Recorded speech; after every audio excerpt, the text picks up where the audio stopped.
Discussion میں کہ جو باقی جو لوگ آ رہے ہیں وہ مختلف پروجیکٹس میں دیکھنا چاہتے ہیں جس میں انرجی کے علاوہ جو آپ کے انڈیپینڈنٹ پاور پلانٹس ہیں, سولر پاور پلانٹ ہیں بہاولپور کا, یا منرلز ہیں, اس قسم کے 3-4 جو مختلف سیکٹرز ہیں ان کی طرف ان کا انٹرسٹ ہے.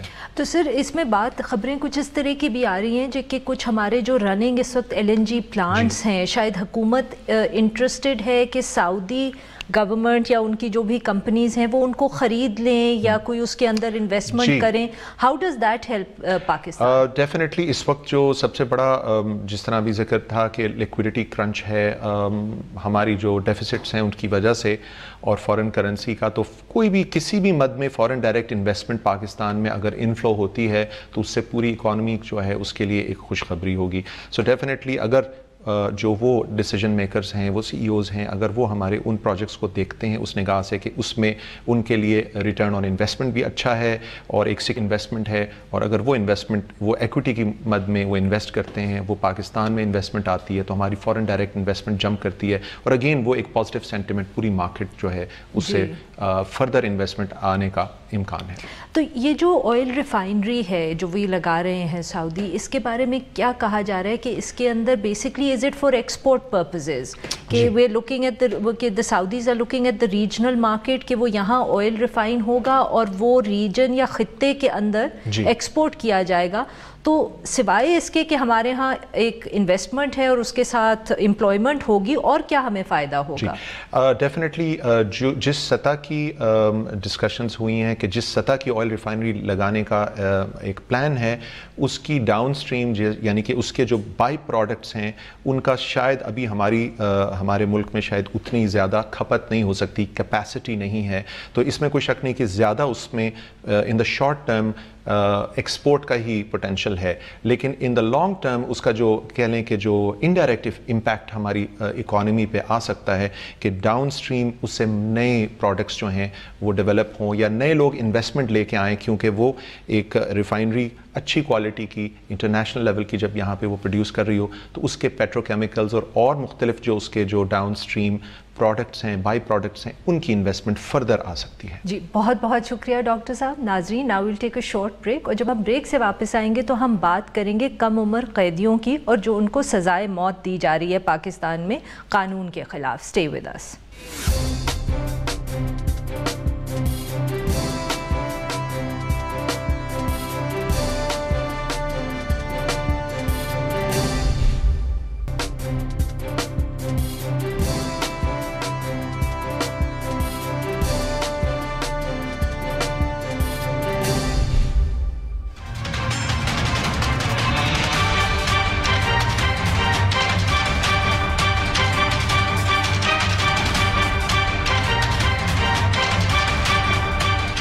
Welcome back. اب ہم بات کریں گے پاکستان میں کم عمر قیدیوں کی اور ان کو جو سزائے موت دی جاتی ہے. 2002 کے اندر متعارف کیا گیا تھا جوونائل جسٹس سسٹم آرڈیننس, جس کے تحت کم عمر قیدیوں کو سزائے موت کی سزا دینا ممکن نہیں ہے. مگر اس کے باوجود گزشتہ 17 سالوں کے اندر بہت سے ایسے کم عمر قیدی ہیں جو نہ صرف جیل کے اندر ہیں بٹ جن کے اوپر سزائے موت کی ان کو سزا بھی دی جا چکی ہے. پچھلے ہفتے ہی اس حوالے سے سارا بلال جسٹس پروجیکٹ پاکستان میں جو کام کرتی ہیں, انہوں نے ایک آرٹیکل لکھا تھا 3 ایسے قیدیوں کے حوالے سے, محمد اقبال, محمد اعظم اور محمد انور. اور انہوں نے بتایا کہ یہ جو تینوں قیدی ہیں ان کو جب سزا دی گئی تھی یہ 18 سال سے کم عمر کے تھے, مگر ابھی بھی باوجود اس کے کہ ان کی یہ جو ایشو ہے ایج کا یہ ظاہر ہو چکا ہے کورٹس کے سامنے, وہ ابھی بھی ان کو قید دی گئی ہے اور وہ جیلوں کے اندر ہی ہیں. یہ ایشو کیا ہے اور کیوں ہمارے پاس اتنے زیادہ کیسز ہیں, اور کچھ کیسز تو ایسے بھی ہیں جن کے اندر جو ڈیتھ پینلٹی ہے وہ ایگزیکیوٹ بھی ہو چکی ہے. ان سب ایشوز پہ بات کرنے کے لیے آج ہمارے ساتھ موجود ہیں سارا بلال, جو ایگزیکٹو ڈائریکٹر ہے جسٹس پروجیکٹ پاکستان کی. ویلکم ٹو دا شو سارا. سارا, تو آپ نے جو آپ ایڈ لکھا تھا اس کے اندر آپ نے ذکر کیا تھا کہ ایسے بہت سے کیسز ہیں. سو آپ کو کوئی اندازہ ہوگا, کوئی ریسرچ ایسی ہے کہ کتنے کیسز ہیں اس وقت پاکستان میں اس طرح کے؟ یہ آپ نے بہت مشکل سوال پوچھا ہے, بیکاز جو آفیشیل ڈیٹا ہے اس کا وہ گورنمنٹ کے پاس ہے, جیلوں کے پاس ہے. دوسری چیز ہے کہ the issue is not کہ juvenile prisoners کتنے ہیں, ایشو یہ ہے کہ جی juvenile prisoners جن کو اڈلٹس کے طور پہ ٹرائی کیا گیا ہے اور جن کو سزائے موت دی اور ایز اڈلٹس ان کو سزائے موت دی گئی. جو جوونائل جسٹس سسٹمز آرڈیننس اور اب جوونائل جسٹس سسٹمز ایکٹ کے تحت کسی کم عمر بچے کو سزائے موت نہیں دی جا سکتی. لیکن یہ پرابلم بار بار آ رہی ہے کہ ایسے لوگ جوونائلز ہیں, کم عمر لوگ ہیں جن کو سزائے موت ملی ہوئی ہے, لیکن ناٹ بیکاز کورٹ ان کو جوونائل کے طور پہ کنسیڈر کرے, بیکاز کورٹ اس کو ایڈلٹ سمجھ کے ان کو سینٹینس کرے, ان کی عمر کا اندازہ ہی نہیں ہے. ایبسلیوٹلی. اچھا, جو آپ نے آپڈ لکھا تھا اس کے اندر جو ایک اور ایشو آپ نے ہائی لائٹ کیا تھا وہ یہ تھا کہ when it comes to light کہ یہ کم عمر تھے, اسپیشلی جب ان کو سزا دی گئی, تو کورٹ کے سامنے یہ ثابت کرنا جو ہے بہت ٹائم کنزیومنگ ہے اور بہت مشکل ہے. اس کی کیا وجہ ہے؟ جو دو تین چیزیں, ایک تو کہ پاکستان میں برتھ رجسٹریشن ریٹس ٹریڈیشنلی بہت لو رہے ہیں. پیپر ورک نہیں ہوتا. اگر آپ برتھ رجسٹریشن ریٹس کی اسپریڈ دیکھیں تو فار ایگزامپل پنجاب میں برتھ رجسٹریشن ریٹس ہائر ہیں. اگر آپ سندھ میں جائیں وہ تھوڑے سے کم ہے پنجاب سے, لیکن اگر آپ فاٹا اور کے پی بلوچستان میں جائیں تو وہ فگرز بہت زیادہ ڈراپ کرتے ہیں. چلیں, تو رجسٹریشن کے علاوہ جب جیسے اب آپ کے پاس کوئی کیس آتا ہے اور آپ جانتی ہیں کہ کم عمر تھی, تو اس کو کورٹ کے سامنے اسٹیبلش کرنے کا طریقہ کیا ہے؟ وہ بون ڈینسٹی ٹیسٹ ہوتا ہے؟ پرابلم یہ ہوتی ہے کہ اگر فار ایگزامپل یہ جو 3 کیسز میں نے آپیڈ میں مینشن کیے تھے, یہ تمام لڑکے جو ہیں 25 سال کی عمر سے زیادہ تھے, بیکاز ان کو جیل میں کافی عرصہ گزر چکا تھا. ایگزیکٹلی 20 سال سے زیادہ گزر چکے ہوئے تھے. تو جو بون ٹیسٹ ہوتا ہے اس کا ویسے بھی 2 سے 3 سال کا مارجن آف ایرر ہوتا ہے. سو اگر آپ 18 سال کی ہو, بون ٹیسٹ کہے گا کہ آپ 16 سال کے یا ایون 22 سال کے, 2 سالوں کا مارجن آف ایرر جو ہے. دوسری بات یہ ہے کہ جو بون ٹیسٹ ہوتے ہیں وہ 25 سال کی عمر کے بعد آر ناٹ ویلڈ. آپ کر ہی نہیں سکتے ٹیسٹ, بیکاز آپ کی تمام بونز فیوز کر چکی ہوتی ہیں, تو وہ اس کی ایج نہیں کر سکتے. تیسری چیز یہ ہے کہ جو بون ٹیسٹنگ ہوتی ہے وہ it does not take into account کہ آپ جس علاقے سے تعلق کرتے ہو, فار ایگزامپل, اور جس ایتھنک طبقے سے آپ تعلق کرتے ہو اس کا بھی اس پہ بہت اثر ہوتا ہے. اگر آپ فار ایگزامپل کے پی فاٹا سے پہاڑی علاقوں سے ہو تو آپ کی جو بونز ہیں وہ زیادہ جلدی فیوز کرتی ہیں. تو bone test in that sense coffee dangerous بھی ہو سکتا ہے, بیکاز آپ کو فالس پازیٹیو مل جائے گا کہ یہ اوپر ہے. سو ہم ہمیشہ according to UN guidelines, united nations نے یہ گائیڈ لائنز بنائی تھیں کہ ایک بچے کی ایج ڈٹرمنیشن ہے, اس کی عمر کو ڈٹرمن کرنے کے لیے کیا میتھڈالوجی امپلوائے کرنی چاہیے. کورٹس, پولیس, کوئی بھی انکوائری اگر ہو رہی ہو, اس کے اندر انہوں نے یہ کہا تھا کہ سب سے پہلے اس کی جو گورنمنٹ ایشو ڈاکیومنٹس ہیں اس کو دیکھا جائے, اور اگر ڈاکیومنٹس نہ ہو یا ان کے اندر کانٹرڈکشن ہو تو آپ نے سوشل انویسٹیگیشن ضرور کرنی ہے. یعنی کہ جہاں پہ جس علاقے میں وہ پیدا ہوئے ان لوگوں سے پوچھیں, ان کے والدین, ان کی فیملی سے آپ ہسٹری اکٹھی کریں, ان کے نیبر سے ہسٹری اکٹھی کریں, مڈ وائف سے. آئی تھنک ایک کیس آیا تھا جس میں وہ اسکول ٹیچر کی پھر گواہی ہوئی تھی اور گھر والوں کی, ٹو ڈٹرمن کہ وہ اسکول میں کس وقت پڑھ رہا تھا. بالکل, ٹو سی کہ جی آپ وہ ڈاکیومنٹری ایویڈنس کریں. اینڈ موسٹ امپورٹنٹلی اگر آپ سوشل انویسٹیگیشن بھی کرتے ہیں, چلے آپ میڈیکل ٹیسٹنگ بھی کر لیں, اور اگر کانٹرڈکٹری چیزیں ملیں, یعنی کہ اسکول سرٹیفکیٹ کچھ اور کہتا ہے, مے بی برتھ رجسٹریشن کچھ اور کہتی ہے, اور بون ٹیسٹ کچھ اور کہتا ہے, تو جو بینیفٹ ہے وہ جوونائل کو جانا جائے. اچھا, آپ کے آپڈ میں ایک اور بھی بہت انٹرسٹنگ پوائنٹ تھا کہ کیونکہ شاید 2 کیسز ایسے تھے جن کو ATC کے نیچے سزا دی گئی تھی, اینٹی ٹیررزم ایکٹ کے نیچے, اس کی وجہ سے کیس بقول آپ کے زیادہ کمپلیکیٹ ہو گیا تھا. اس کی کیا وجہ؟ سو ابھی were you trying to say کہ یہ جو ہمارے ہاں ایک بہت بری ٹینڈنسی ہے کہ ہر جو کیس ہوتا ہے جو شاید ٹیررزم سے ریلیٹڈ نہیں ہوتا مگر وہ رجسٹر ہو جاتا ہے ATA کے ساتھ کے نیچے, تو اس کی وجہ سے بھی زیادہ پرابلمز ہوتی ہیں آپ کو؟ بالکل, بیکاز جو ATA کے پروسیجرل سیف گارڈز ہیں وہ کم ہیں ریگولر کرمنل ٹرائل کی بنسبت. سو آپ کے ایویڈینشیری پروف جو آپ کی اسٹیٹ نے پروف کرنا ہوتا ہے وہ کم ہے, اور اس کی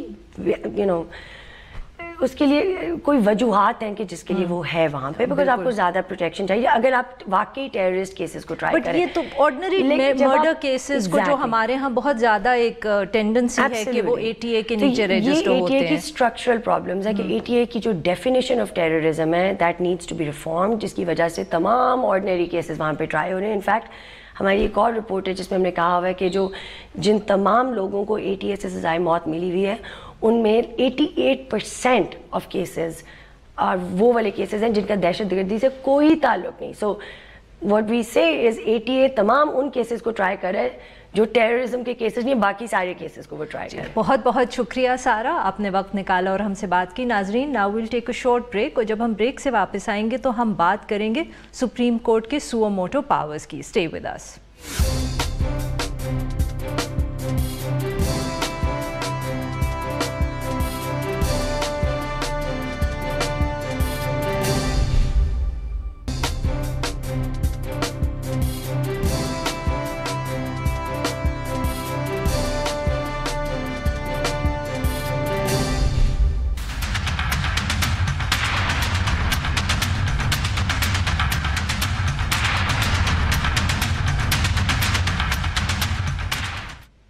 ویلکم بیک. اور اب ہم ذکر کریں گے کانسٹیٹیوشنل آرٹیکل 184(3) کا, جس کے تحت سپریم کورٹ سو موٹو نوٹسز لیتی ہے. ثاقب نثار صاحب کے بعد جب چیف جسٹس آصف سعید کھوسہ نے اوتھ لیا تو اس سے پہلے جو انہوں نے اسپیچ کی انہوں نے ذکر کیا کہ ایز چیف جسٹس ان کے ایجنڈے میں شامل ہوگا کہ کسی نہ کسی طرح جو پیرامیٹرز ہیں وہ ڈیفائن کیے جائیں یا رولز اور ریگولیشن سیٹ کیے جائیں کہ 184(3) جو ہے وہ کس کیسز میں استعمال کیا جا سکتا ہے. اور ساتھ میں انہوں نے یہ بھی کہا کہ اس کے تحت جو کیسز ڈیسائیڈ ہوتے ہیں ان کے لیے جو ریویو یا اپیل کا پروسیس ہے اس کو بھی دیکھنے کی ضرورت ہے. مگر آج اخبار میں خبر آئی ہے کہ ایک فل کورٹ میٹنگ ہوئی اس حوالے سے, مگر ججز جو تھے وہ کوئی خاص اگری نہ کر سکے کہ اس لاء کے حوالے سے کیا تبدیلیاں کرنی چاہیے, اور انہوں نے یہی فیصلہ کیا کہ اس پاور کا استعمال کانسٹیٹیوشن کے حوالے سے ہوگا. ان ادر ورڈز لگتا یہ ہے کہ ججز نے اگری نہیں کیا کہ جو یہ 184(3) کے تحت پاورز ہیں ان کے اوپر کسی قسم کی بھی کوئی لمیٹیشنز یا پیرامیٹر سیٹ کیے جائیں. اس سے پہلے سپریم کورٹ بار ایسوسی ایشن نے سپریم کورٹ میں ترامیم کے حوالے سے ریکمنڈیشنز دی تھیں, مگر وہ جو ریکمنڈیشنز ہیں لگتا ہے وہ ڈسکس ہوئی اس میٹنگ میں, مگر کوئی حتمی فیصلہ نہیں ہو پایا. اس ایشو پہ بات کرنے کے لیے ہمارے ساتھ موجود ہیں پیر کلیم خورشید صاحب جو سابق صدر ہیں سپریم کورٹ بار ایسوسی ایشن کے. ویلکم ٹو دا شو سر. سر, آپ نے جو یہ ترامیم سجیسٹ کی تھیں اور سپریم کورٹ کے سامنے پیش کی تھیں ان کے اندر کیا سجیسٹنز تھیں؟ دیکھیے جی, سب سے پہلے تو میں آپ کو لیے چلوں گا 16 دسمبر 2017 کو, جب کہ موجودہ چیف جسٹس صاحب اور مسٹر جسٹس ثاقب نثار صاحب آؤٹ گوئنگ چیف جسٹس صاحب لاہور جو ہے آواری ہوٹل پہ تشریف لائے. وہاں پاکستان بار کونسل نے ایک سیمینار کا انعقاد کیا تھا ایکسیس ٹو جسٹس. اس میں میری سپیچ تو کافی لمبی تھی جو کو میڈیا میں نہیں آ سکی یا میڈیا نے پتہ نہیں اس کو کس وجہ سے بلیک آؤٹ کیا, لیکن وہاں پہ میں نے یہ کہا تھا کہ جناب جو ہے پبلک انٹرسٹ لیٹیگیشن جو ہے دیٹ از مسٹ, بیکاز اس ملک میں ایکسپلائٹیشن ہو رہی ہے, سیمنٹ مافیا ہے, کار مافیا ہے, ایڈوانس پیسز لے لیتے ہیں. سر بٹ آپ نے کون سی جی میں اس کا بیک گراؤنڈ بتا رہا ہوں. تو میں نے کہا کہ اس ایکسپلائٹیشن سے بچنے کے لیے پبلک انٹرسٹ لیٹیگیشن ہونی چاہیے. اس کے بعد آپ نے پیریڈ میں دیکھا پبلک انٹرسٹ لیٹیگیشن شروع ہوئی. چیف صاحب نے آؤٹ گوئنگ چیف جسٹس صاحب نے ہمیں سپریم کورٹ بار کو کہا کہ آپ کچھ ہماری ہیلپ کریں, رولز اس سلسلے میں بنائیں. ہم نے رولز فارمولیٹ کر کے سبمٹ کر دیے چیف جسٹس صاحب کو, جو کہ شاید کل والی میٹنگ میں ڈسکس ہوئے ہیں. اس میں جو مین آئیڈیا یہ تھا کہ جہاں بھی exploitation who, article 3 says when there is exploitation تو state shall eliminate exploitation, but if state has failed or responsible or instrumental in exploitation then only judiciary can come to the rescue of the public at large. اس میں ہم نے نہ صرف کہ exercise of powers کے لیے جو parameters اور ان کو سپریم کورٹ کی ججمنٹ کے پیش نظر ان کو انکارپوریٹ کیا ان رولز میں کہ یہ رول سپریم کورٹ نے رول بنائے ہوئے ہیں، یہ پرنسپل سیٹل کی ہوئے ہیں، ان کے مطابق امینڈمنٹ کر کے رولز بنا دیں کہ تاکہ کسی قسم کی ڈیویشن فیوچر میں نہ ہو۔ اس کے علاوہ ہم نے کچھ ریکمنڈیشن میں یہ کہا تھا کہ جوڈیشل ریسٹرینٹ بھی ہونا چاہیے۔ جوڈیشل ریسٹرینٹ میں ہماری سبمیشن یہ تھی کہ یہ بیسیکلی جو بیسک ریکوائرمنٹ ہے 184(3) کے ایک پبلک جو ہے وہ انٹرسٹ کا ہو معاملہ، دوسرا فنڈامنٹل رائٹ ہو، تو اس میں پاورز ایکسرسائز ہوتی ہیں۔ ہم نے کہا کہ دیکھیں جب آپ پاور 184(3) کے تحت ایکسرسائز کریں تو دوسرے جو فنڈامنٹل رائٹس ہیں وہ فرسٹریٹ نہیں ہونے چاہیے۔ تو سر آپ کا کیا خیال تھا کہ یہ جو آپ کی سجیسچنز ہیں یا ریکمنڈیشنز تھیں اگر یہ اڈاپٹ کر لی جائیں تو جو بہت سی تنقید ہوتی ہے سپریم کورٹ کے حوالے سے کہ جیسے سیاستدانوں کی ڈسکوالیفیکیشن کے پیچھے بہت سے کیسز آئے ہیں جس کی وجہ سے لوگ یہ کہتے ہیں کہ جو پبلک انٹرسٹ لیٹیگیشن ہے یا 184(3) کے اندر کیسز ایکسیپٹ کیے جا رہے ہیں ان کا شکار سیاستدان بن رہے ہیں، تو آپ کا کیا خیال ہے کہ اس طرح کی جو پیرامیٹر سیٹ کرنے سے یہ جو کیسز تھے یہ سپریم کورٹ لینا بند کر دے گی؟ میں نے اس میں جو ہم نے کوسچن فارمولیٹ کیے تھے وہ یہ تھے کہ پبلک انٹرسٹ لیٹیگیشن میں سب سے پہلے جو ہے رائٹ آف اپیل پرووائڈ کیا جائے ایگریوڈ پرسن کو، کیونکہ بیسک لا ہے کہ نو ون شوڈ بی ریمیڈی لیس، اور پرسن جو وہ آدمی جس کے خلاف پاورز ایکسرسائز کی جاتی ہیں یا وہ افیکٹڈ ہوتا ہے اس کو ریمیڈی کوئی نہیں، یا اس کو ریمیڈی لیس نہیں ہونا چاہیے۔ ہم نے ایک تو رائٹ آف اپیل پرووائڈ کیا تھا، دوسری ہماری سجیشن کوئی ایسی بات نہیں تھی، ہم نے بڑی سمپل سجیشن دی کہ رائٹ آف لیولیہڈ جو ہے آرٹیکل 18 کے تحت پروٹیکٹڈ ہے۔ آپ جب پاور ایکسرسائز کریں تو اس چیز کو بھی مد نظر رکھیں کہ ادر فنڈامنٹل رائٹس جو ہیں ان کو بھی نظر انداز نہ کریں۔ مثلا ایکسیس ٹو جسٹس جو ہے وہ فنڈامنٹل رائٹ ہے، کوئی ایسی پاورز ایکسرسائز نہ کریں جس میں لوگوں کو ایکسیس ٹو جسٹس سے ڈینائل ہو۔ پھر تھرڈ بات ہمارا یہ تھا کہ آرٹیکل 10A کے تحت فیئر ٹرائل پروٹیکٹڈ ہے، تو آپ ایسی پاور ایکسرسائز کرتے ہوئے ان پانچوں چیزوں کو مد نظر رکھیں کہ ٹرائل فیئر ہو، ایگریڈ پرسن کو ہیئرنگ ملے، جو ہے ایکسیس ٹو جسٹس ڈینائی نہ ہو، رائٹ آف لیولیہڈ فرسٹریٹ نہ ہو۔ ایک اور بڑا امپورٹنٹ آسپیکٹ تھا جو ہم نے پوائنٹ آؤٹ کیا۔ جی بہت بہت شکریہ پیر کلیم خورشید صاحب، آپ سے بات کی۔ ناظرین آج کے لیے بس اتنا ہی، we'll be back tomorrow at the same time.